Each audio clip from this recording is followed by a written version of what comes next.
السلام علیکم دوستو، آج کی ضرب المثل جس کی لاٹھی اس کی بینس کی حکایت پر ویڈیو بن رہی ہے۔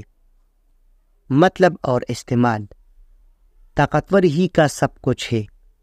جب کوئی طاقتور اپنے بل بوتے پر زبردستی کسی کمزور کا مال اپنے قبضے میں کر لے تو پیش کی جاتی ہے۔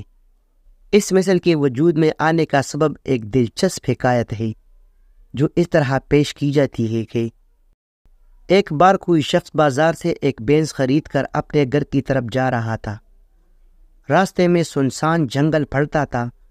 جس وقت وہ سنسان راستے سے گزر رہا تھا کہ راستے میں ایک چور ملا۔ چور نے اس کا راستہ روک لیا اور ڈرا دھمکا کر کہا، بینس میرے حوالے کر دو۔ جب بینس والے نے آناکانی کی تو چور نے لاٹھی تان کر کہا، اگر تم بینس نہیں دو گے تو اسی لاٹھی سے تمہارے سر کو چکنا چور کر دوں گا، پھر تم کو بینس کے ساتھ ساتھ اپنی جان سے بھی ہاتھ دھونا پڑے گا۔ اچائی اس میں ہے کہ بیچوں و چرا بینس میرے حوالے کر دو اور اپنے گھر کا راستہ لو۔ بینس والے نے سوچا کہ معاملہ گڑبڑ ہے، کہ جان پر نہ بن آئے، بینس دینے ہی میں عافیت ہے۔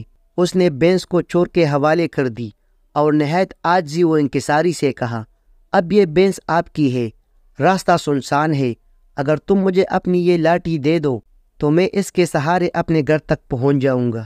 چور نے سوچا، قیمتی بینس تو مجھے مل گئی ہے، اب لاٹھی دینے میں کیا مذائقہ ہے۔ اس نے بینس والے کو اپنی لاٹھی دے دی۔ چور جو ہی بینس کو لے کر چلنے لگا، اس شخص نے لاٹھی تان کر کہا، اب کہاں جاتا ہے؟ تیری عافیت اسی میں ہے کہ بینس کو چھوڑ کر بھاگ جا، ورنہ تیرے سر کے 2 ٹکڑے کر دوں گا۔ چور گھبرا گیا، معاملہ الٹا ہو گیا تھا۔ موقع کی نزاکت کو بامتے ہوئے اس نے بینس چھوڑ دی اور اپنی لاٹھی واپس مانگی۔ اس شخص نے جواب دیا، اب یہ لاٹھی تیرے ہاتھ آنے والی نہیں ہے، کیونکہ جس کی لاٹھی اس کی بینس۔ تو جی ناظرین، اس ضرب المثل کی حکایت کیسی لگی؟ اپنی آراء سے ضرور آگاہ کیجیے۔